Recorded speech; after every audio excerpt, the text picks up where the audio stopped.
Hey, what's happening, guys? What's going on YouTube? And thank you for tuning in to Rules for Rebels. In today's video, we're going to be talking about the first rule of Amazon merch. Now, I'm sure this is something you guys all know, but I thought it would be kind of smart to get a reminder out there, right? Everybody knows what the first rule of Fight Club is. The first rule of Fight Club is you don't talk about Fight Club, but when it comes to Amazon merch, I'm noticing some people are starting to forget the first rule of Amazon merch, which is don't lose your Amazon merch account. I know a lot of people are frustrated with Amazon merch. We're coming out of the summertime, which is traditionally a slower time for sales. There's a lot more people on Amazon merch that's putting a lot more designs out there. The space is getting a lot more crowded. It's becoming a lot more saturated. There's somewhat of kind of a glitch or something with Amazon where newer uploaded shirts, stuff being uploaded in 2018 and even later in 2017 isn't ranking that well. We recently saw the announcement on a dashboard about how Amazon is going to be changing the link structure, I guess with the idea being to kind of level the playing field between old shirts and new shirts. But something I'm seeing happening a lot more, and there's always been people who try to push the rules on Amazon merch, but something I'm seeing a lot more is people really kind of trying to kind of toe the line of tapping into like movie characters, TV show characters, brands, and really kind of skirting the line of what's acceptable. Keep in mind, Amazon is very strict on trademark stuff. They're quick to kick you off, and you only get one merch account. Once you're declined, once you're kicked off, you can never come back again. I mean, yeah, granted, there are some ways to do stealth accounts and things like that, but you really want to keep your merch account in good health. And what we're looking at right here is some of these Mac Miller shirts. So obviously this isn't allowed, but people are making these Mac Miller shirts, and I think it's silly to do stuff like this either way. But it's even sillier that people are actually putting Mac Miller in the headers. I think it's kind of hard for Amazon merch to kind of track designs. Like if you made a Mac, I'm not suggesting anybody do this, but if you made a Mac Miller related design and you didn't use Mac Miller in the keywords, you kept it as words like hip hop, kind of more vague terms like that, it would probably fly under the radar for quite some time until somebody actually reported it, and eventually it would get reported, but it would probably fly under the radar for a while. I don't think Amazon really has the technology to read the verbiage on shirts. However, it's very, very easy for them, with their algorithms and AI and everything else, to pick out keywords in the listings. And so what we'll see that happens here is, it brings us to a dog page, right? Amazon is already onto it. Next Mac Miller's shirt brings us to a dog page. That shirt's been taken down. I'm guessing those people lost their account. Oh, we got another dog page. And I don't know how much Amazon actually kind of weighs whether to kick somebody off or not, but I think it's one thing if you inadvertently use the word hot sauce in your description. That's a trademark term. The shirt will be taken down, but I think Amazon realizes mistakes happen. They're probably not going to kick you off for something like that. But when you start making Mac Miller shirts, which is clearly not allowed, you're clearly infringing on a trademark. I think they probably are going to be pretty quick to kick you off. One other thing I wanted to touch on is fan art. I had somebody arguing with me the other day about fan art's okay. And on platforms like Redbubble and Society6 and TeePublic and some of these Spreadshirt, some of these other platforms, they'll let you get away with fan art. They'll probably, they don't really, most of these other platforms outside of Amazon, they're not going to take your stuff down unless they get a complaint. Now, certain companies, certain movie companies, certain music labels are more adamant about actually kind of perusing the internet for stuff and requesting things get taken down. Some people don't really go out of their way to do it, so a lot of this stuff's going to remain up. And somebody was arguing with me the other day that fan art is art and it's allowed. Maybe there's some artists out there who don't really want to, it's kind of a delicate balance when you start going after and suing your fans. So there may be some artists out there who don't really pursue people doing fan art. I was actually going to make a video talking a little bit more in depth about fan art. Fan art seems to be kind of a gray area.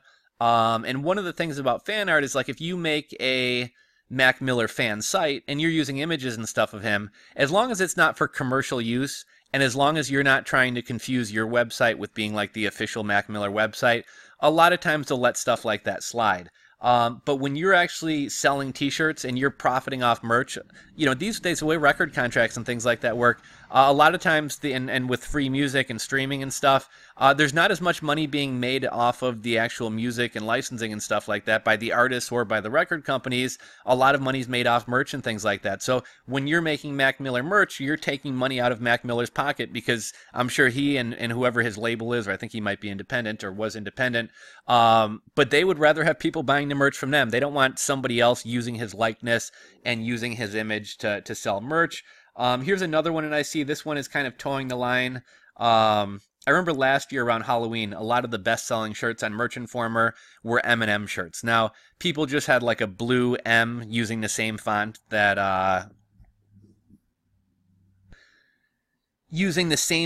M&M's used, and I don't know whether they use the word M&M in their listings or not, but when you do something like that, it's clear you're basically trying to piggyback off their brand. I see a lot of people, not so much anymore, but back when Game of Thrones was really popular, I guess it still is popular, but back when it was still on the air and a couple years ago, I saw a lot of people using the Game of Thrones font and, blah, blah, blah, and I know things. You're clearly trying to profit from that. There was an interesting Reddit post this morning, and I figured we'd take a look at it.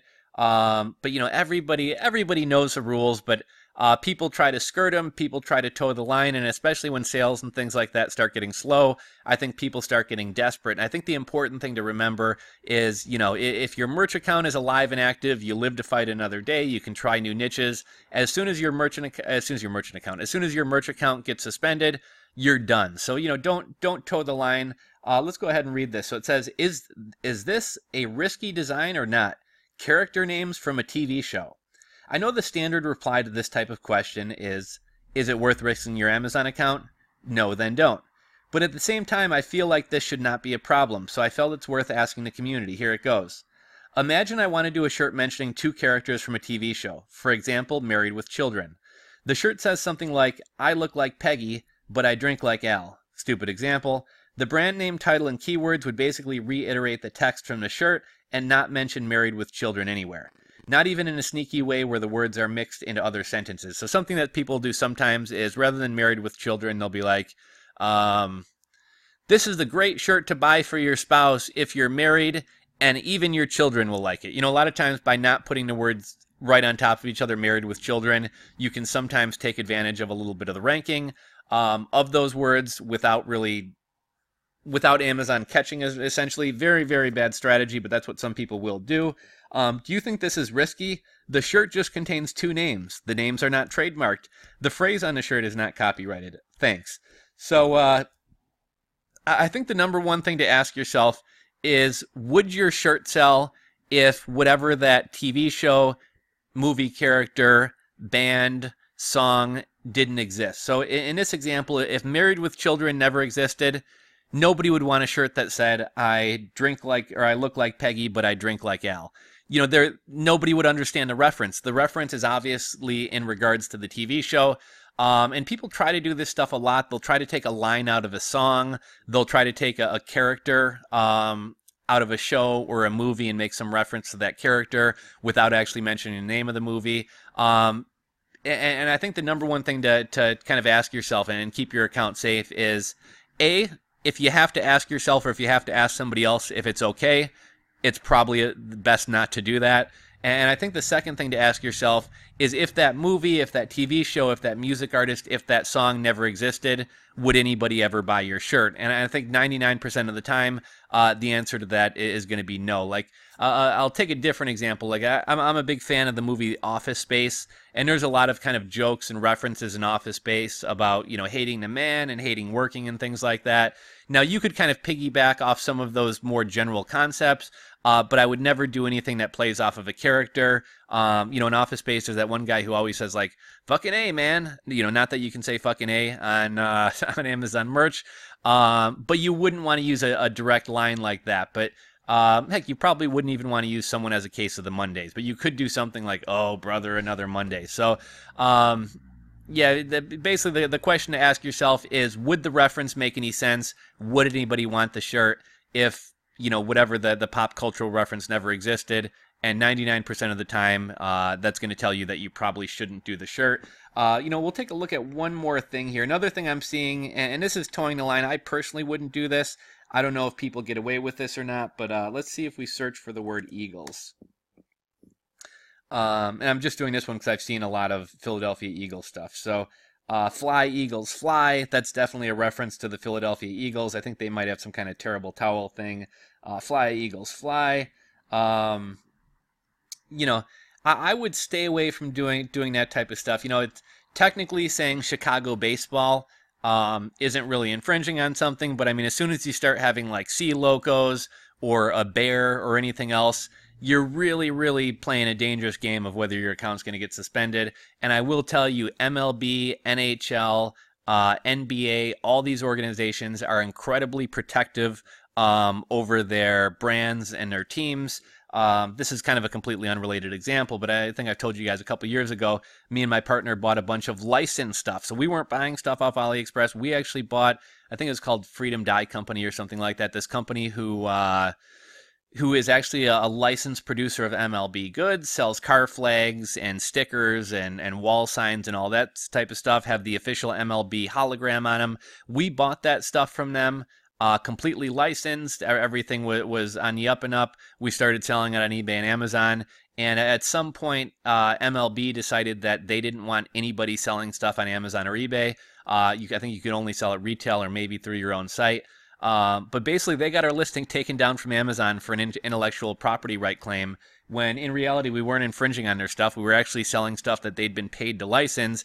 And even Amazon themselves says that we won't get in the middle of distribution fights. So Amazon actually went against their own policy to back MLB, just because they're gonna side with big organizations and people who they stand to have relationships with and stand to make a lot of money off of. I know a number of people who had $50,000, $100,000 in inventory who had planned on selling it on Amazon, and then just out of the blue, yeah, we know you spent all this money on this stuff, but you can't any longer sell it that way, even though that wasn't the understanding when they bought it. And I know a couple people who have card shops and card businesses who are actually driven out of business because they're sitting on all this MLB inventory that there's just no way they're ever going to sell that much of it through their brick and mortar outlets or even through their online websites. So keep in mind, big companies, music labels, all this type of stuff, they do peruse the internet looking for people infringing on their brand. They will report you to Amazon.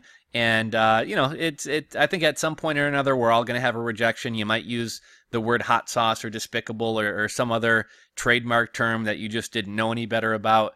But when you're clearly trying to go after brands, and especially when you're kind of trying to skirt your keywords and stuff to make sure they don't get caught, I would say you're pretty much almost assured to lose your account. So keep in mind, guys, the number one rule of Amazon merch is keep your account in good standing. Don't lose it. And I'd love to hear from you guys. If any of you guys have gotten strikes or rejections, but you're still on, let us know what they were. Did you not know any better? And for anyone who's been kicked off Amazon merch, feel free to share your story. But yeah, again, at the end of the day, guys, keep the account in good health. You'll have years of making money. Yeah, there's going to be slower times, but don't get frustrated and start kind of grasping at straws, trying to get sales by kind of riding somebody else's coattails or riding some band or sports team. Keep it on the up and up, keep the account in good health, and in the long run, you're going to have a long-standing account and you're going to make more money that way. So if you guys have anything to add, anything to say, drop a comment in the comment section below. Otherwise, thank you guys for watching. Give the video a thumbs up if you enjoyed it. Subscribe if you're not subscribed, and we'll catch you on the next one.